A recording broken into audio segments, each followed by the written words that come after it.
Hello, everyone. The short story I'm sharing today is titled Behind the City.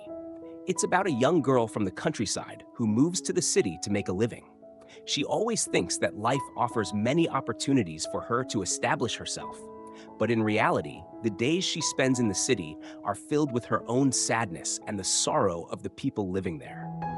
Now, let's dive into the story together. Let me know if you need any adjustments.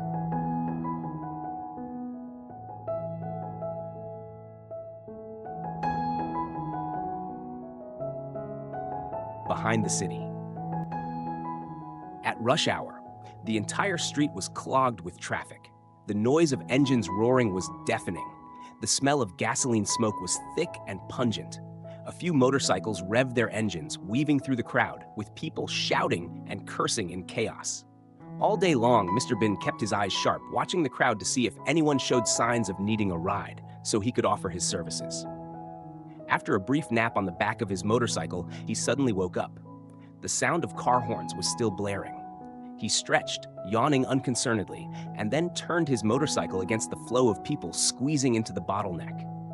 Escaping from the crowd, which wore exhausted and frustrated expressions, he revved the engine and sped off. His old, battered bike made a noise like a farming tractor. He turned into a small alley with a dozen twists and turns, stopping his bike in front of the familiar tea shop. He sat quietly, sipping beer. The shop owner, noticing that Mr. Bing's beer was empty, came over to strike up a conversation. How about a shot of liquor to round it off? Mr. Bin looked around. Your place is nice, isn't it? You live and sell here. Unlike me, my place is floating on the second floor of a building, like a bird's nest. Oh well, the two of us old folks sit here staring at each other all day, so I opened the shop just to have people come and go. It was getting dark. Mr. Bin, staggering, stood up, slapped the wallet in the back pocket of his pants, and paid. A burp escaped his lips as he entered his house, reeking of alcohol. He saw his wife wearing a light, skimpy outfit and, slurring, said, "Damn it, today I had a passenger, and when she got off, she didn't have any money to pay me. So she gave me these slippers. Damn, they must look nice on her." His wife pouted. "Oh my God, drunk again. Do you look like a ghost or what? You're crazy bringing home slippers like that."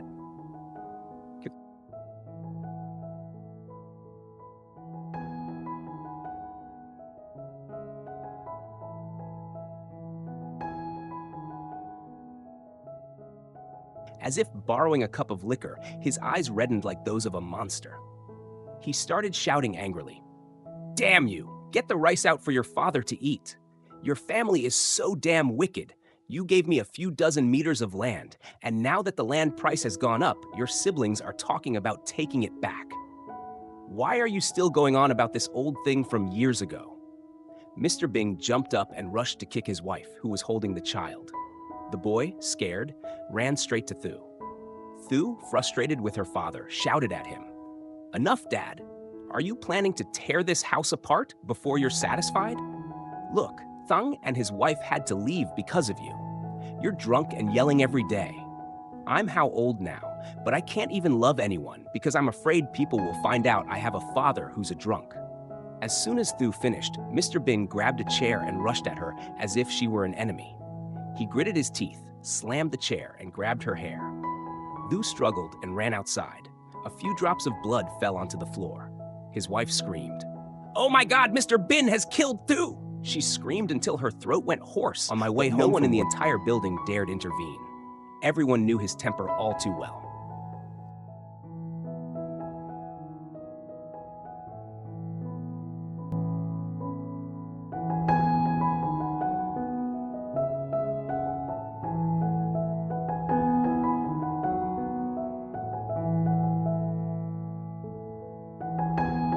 I felt burdened with emotions.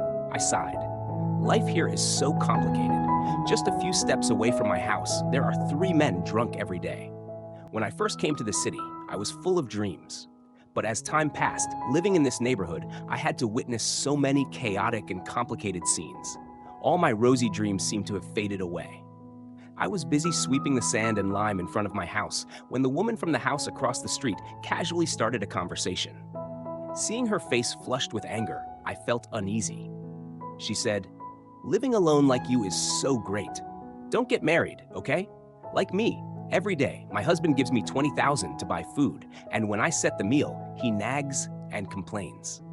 Before I had a chance to show sympathy, her eyes darted around, and she continued to talk.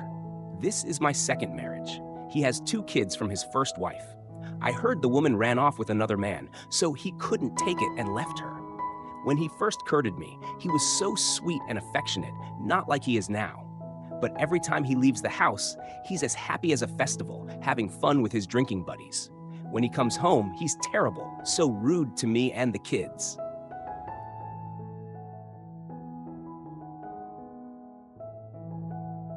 I wanted to be friendly and keep the conversation going, but before I could say anything, she started talking nonstop.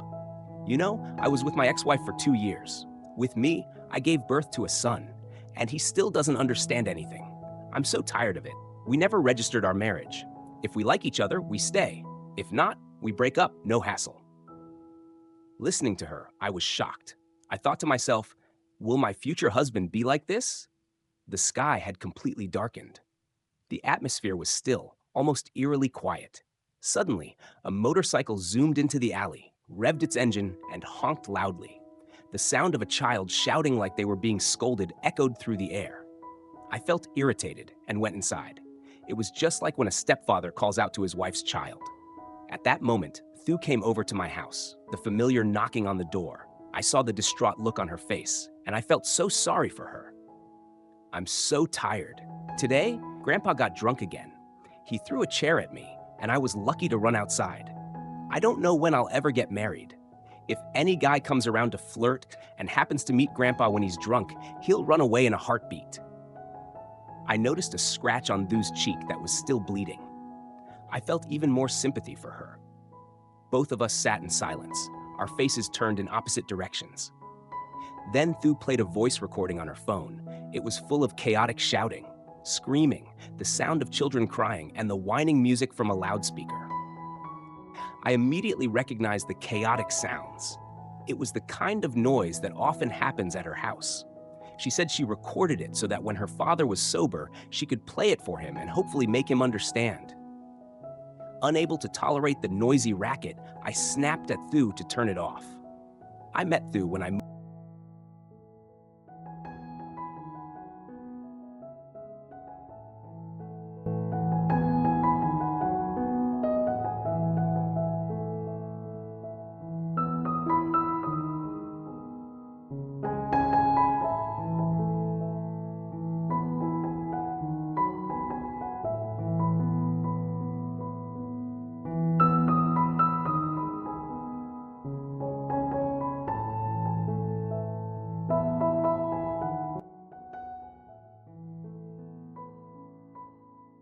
moved into this apartment building. That year, she was in the 12th grade. She was lively and full of energy, while I was slower and more clumsy. Our personalities were polar opposites. The things she liked, I found ridiculous and pointless, while the things I liked, she considered outdated. Back then, after work, I would stay home with nothing to do, while she was always full of energy, eager to go out and have fun. Before heading out, she would try on several outfits and run to my room, asking for my approval. I really enjoyed watching her apply makeup. But after a moment, I suddenly felt a pang of regret. I had never learned how to do makeup and had never used cosmetics. Then I would sigh and console myself, thinking that she was from Hanoi. Once she was all done up, she cheerfully waved goodbye to me and went out to play. I felt a sudden emptiness, a sense of being left behind.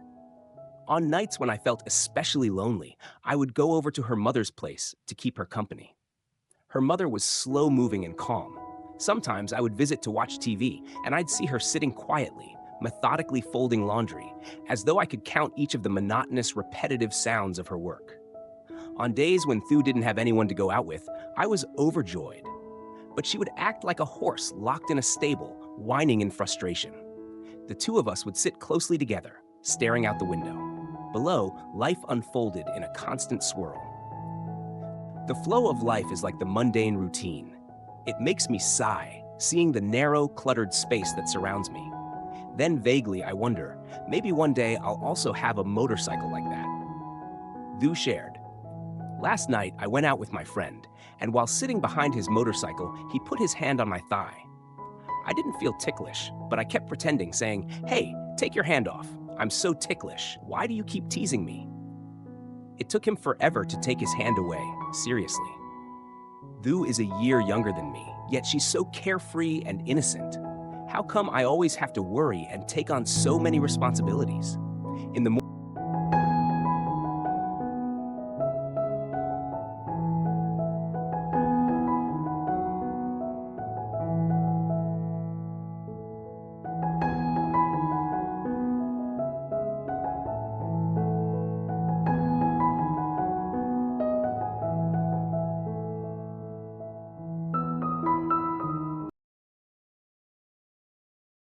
the morning, as soon as I woke up, I heard some women gossiping outside my door. Today, I'm going to straighten my hair. I'm tired of these curls. I'm thinking of sewing a short dress, why not? So my husband doesn't take all the money to gamble. Did you see that old woman, Lui's girlfriend, walking by? My goodness, a woman with 2 kids, her belly's huge, and she's wearing a cropped shirt with jeans. It's just disgusting. As I stepped out the door, the landlady cheerfully greeted me. "Are you off today? Your room is the calmest in the whole building. Like the one next door, I don't know if it's the couple or just some lovers renting, but they're always fighting. It's giving me a headache. I've asked them to leave so many times, but they won't go. Yesterday, I was just sitting there picking vegetables."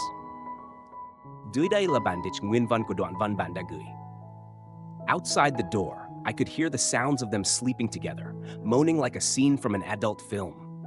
Oh no. Her son is at that age where he might hear and get the wrong idea. That year, Thu graduated from high school and was accepted into 2 schools, the Pedagogical University and the College of Arts. I admired her so much. She was so talented, but she didn't choose the Pedagogical University. Instead, she decided to attend the College of Arts. She stood in front of the mirror, performing a piece she had just passed her audition for. The piece portrayed a disabled child who longed to become a dancer. Watching her dance, I was so moved that I almost cried. After finishing, Thu told me that her boyfriend also praised her dancing skills. I said, "That means your boyfriend really understands you." She dismissed it, saying, "What does he understand? We're just playing around. We broke up already." She didn't like simple men like him. She fancied fashionable guys with nice motorcycles. I didn't argue with her anymore. She turned on the TV.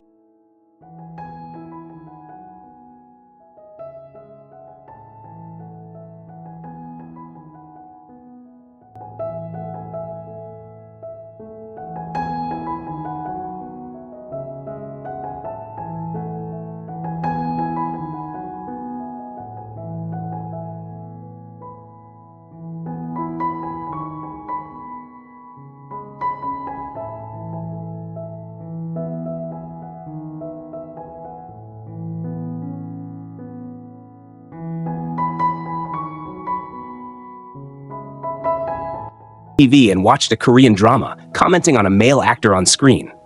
Suddenly, my phone vibrated with a message. I quickly grabbed it and chuckled. Thu looked up and said, "Oh dear, this is what it's like when you're in love." I laughed at her words. I proudly shared, "This afternoon, on my way home from work, I missed him so much that I texted, 'Does anyone know where my boyfriend is? Please let this poor girl know.' And then he texted back, 'He's been taken by the girl who always falls asleep in the cornfields, and now she has stolen his heart.'" I excitedly recounted a series of memories. I shared my joy and his with Thu. Then I laughed joyfully to myself. Suddenly, she sighed, "You're so lucky to have someone worthy of love. Why can't I find anyone worthy of love like that?" Hearing Thu's lament, I realized I had unknowingly touched a deep sadness in her. She said she was so tired of it that the guy she liked had invited her to a club the other day. They did some drugs, and his eyes were wide open in a messed up way, which embarrassed her.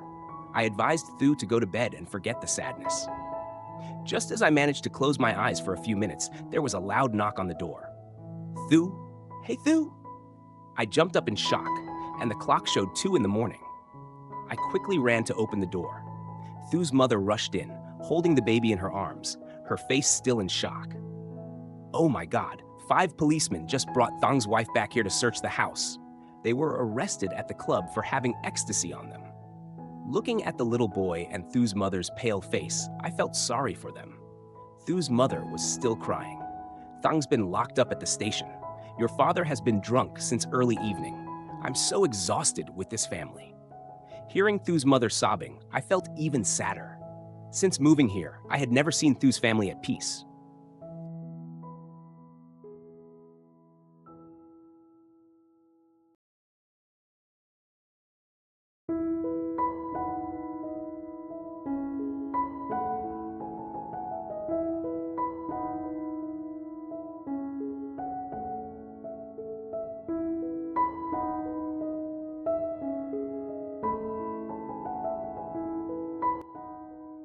The passage describes a young girl feeling bored and overwhelmed by the chaos of city life.